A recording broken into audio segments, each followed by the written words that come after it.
Hi friends. അപ്പോൾ ഇന്ന് പതിവ് പോലെ അച്ഛൻ പണിക്ക് പോയതിന് ശേഷം ഞാനും അമ്മയും അപ്പം ഞങ്ങൾ വാതിൽ കൂട്ടി നേരെ വിട്ടു. എങ്ങോട്ടാന്നല്ല, മാഹിയിലേക്ക്. ഓട്ടോ ഇല്ലാത്തതുകൊണ്ട് നേരെ ബസ് സ്റ്റോപ്പിലേക്ക് വന്നു. അവിടുന്ന് ബസ്സും ഇല്ല. അവസാനം ഒരു ഓട്ടോ കഷ്ടപ്പെട്ട് കിട്ടി. ഓട്ടോ കയറി കോഴിക്കോട് റെയിൽവേ സ്റ്റേഷനിലെത്തി.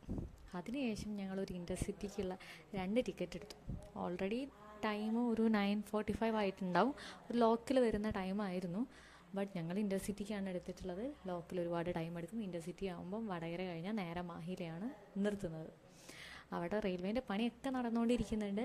നമ്മുടെ കോഴിക്കോട് റെയിൽവേ സ്റ്റേഷൻ ഇൻ്റർനാഷണൽ ലെവലാവാൻ വേണ്ടി പോകണം. അപ്പോൾ അതിൻ്റെ പണിയും പൊടിപടലങ്ങളും എല്ലാം ഒരു കൂട്ടമായിരുന്നു അവിടെ. നെക്സ്റ്റ് ഞങ്ങൾ ട്രെയിൻ വരുമ്പോഴാണ് കോമഡി. എന്താണെന്നല്ലേ, കയറുന്ന ടൈമിലാണ് എൻ്റെ ചെരുപ്പ് വീഴുന്നത്. ഒരു ചെരുപ്പ് എൻ്റെ കാലിലും, ഒരു ചെരുപ്പ് സ്റ്റെപ്പിൻ്റെ ഉള്ളിൽ കൂടെ റെയിലിലാണ് ഉള്ളത്. അങ്ങനെ ട്രെയിനിൽ ഒറ്റ ചെരുപ്പുമായിട്ടാണ് ഞാനുണ്ടായത്. മാഹിയിലെത്തി ചെരുപ്പിടാതെ നടന്നു. മറ്റേ ചെരുപ്പ് ട്രെയിനിൽ തന്നെ വെച്ചു. മാഹിയിൽ ഒരുപാട് കാലത്തിന് ശേഷമാണ് വരുന്നത്. അതുകൊണ്ട് തന്നെ ഒരുപാട് മാറ്റങ്ങൾ മാഹി റെയിൽവേ സ്റ്റേഷനിലുണ്ട്. നല്ല രസമുണ്ടായിരുന്നു. ഒരു ഇൻ്റർനാഷണൽ ലുക്ക് തന്നെ ആ ഒരു റെയിൽവേന്ന് ഞാൻ കണ്ടിരുന്നു എന്നുള്ളതാണ്. നെക്സ്റ്റ് ഞങ്ങൾ അടുത്തുള്ള കടയിൽ നിന്നൊരു ചെരുപ്പ് വാങ്ങിച്ചു. വില കുറഞ്ഞൊരു ചെരുപ്പായിരുന്നു. ബട്ട് എന്താ, ഇപ്പോൾ ചെരുപ്പിടാതെ നടക്കാൻ വേണ്ടി പറ്റില്ലല്ലോ, അതുകൊണ്ട്. പിന്നെ നേരെ ഒരു കുട്ടി ബസ് കയറി നേരെ മാഹി പള്ളീൻ്റെ ഫ്രണ്ടിൽ തന്നെ പോയി ഇറങ്ങി. പിന്നെ നമ്മുടെ മാഹിയിൽ എന്താണ് മെയിൻ എന്നല്ലേ, ഇതാ കുപ്പിയാണ് മെയിൻ. അപ്പോൾ എല്ലാ കടകളിലും നേരെ തന്നെ ഓപ്പൺ ആയിരുന്നു. ഞങ്ങൾ കയറിയ ബസ്സായിരുന്നു അത്. പിന്നെ നേരെ മാതാവിനെ പ്രാർത്ഥിക്കാൻ വേണ്ടി കയറി. മാതാവിനെ പ്രാർത്ഥിച്ചു. അത് കഴിഞ്ഞ് ഞങ്ങൾ മെഴുകുതിരി കത്തിക്കാൻ വേണ്ടി സൈഡിലേക്ക് പോയി.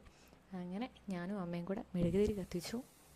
അതിനുശേഷം ഞങ്ങൾ നേരെ അവിടെയുള്ള എല്ലാ സ്ഥലങ്ങളും ഒന്ന് കറങ്ങാൻ വേണ്ടി പോയി. മെഴുകുതിരി കത്തിക്കുന്ന ടൈമിൽ തന്നെ അവിടെ ഒരു ചേർച്ചും കൂടെ ആണോ എന്ന് എനിക്ക് അറിഞ്ഞുകൂടാ. ബട്ട് അവിടെ ഒരുപാട് ആളുകൾ നിന്ന് പ്രാർത്ഥിക്കുന്നുണ്ടായിരുന്നു. മെയിൻ ചർച്ചും ഇനിയിപ്പോൾ അതെന്താ പറയുക, ചെറിയ പള്ളിയാണോ എനിക്ക് വലിയ അറിവില്ല. ഇതായിരുന്നു നമ്മുടെ ആ ഒരു കുഞ്ഞ് സ്പേസ് എന്ന് പറയുന്നത്. പക്ഷെ അവിടെ ഒരുപാട് ആളുകളുണ്ടായിരുന്നു. മെയിൻ ചർച്ചിൽ നടക്കുന്ന കാര്യങ്ങളൊക്കെ അവിടെ ഒരു TV വെച്ചിട്ട് കാണിക്കുന്നുണ്ടായിരുന്നു. അപ്പോൾ ഞാൻ കത്തിച്ച 2 മെഴുകുതിരിയാണ് അതാ അവിടെ നിൽക്കുന്നത്. പിന്നെ അതാ കണ്ടോ, TV-യിലൊക്കെ നമുക്കത് കാണാൻ വേണ്ടി പറ്റുന്നുണ്ട് എന്നുള്ളതാണ്. അതായത് മെയിൻ ചർച്ചിൽ എന്താണ് നടക്കുന്നത് എന്നുള്ളത്. അപ്പോൾ എനിക്കിതൊരു ഹാളാണോ എന്നുള്ള കാര്യമൊന്നും വലിയ പിടിയില്ല. ഞാൻ ആരോടൊട്ടൊന്നും ചോദിച്ചതുമില്ല. പിന്നെ ഡെക്കറേഷൻ ഒന്നും പറയാനുള്ള അടിപൊളി ഡെക്കറേഷനായിരുന്നു. ജനങ്ങൾ ഓരോ മണിക്കൂർ കഴിയും തോറും അവിടെ കൂടുക എന്നല്ലാതെ കുറയുന്നില്ല.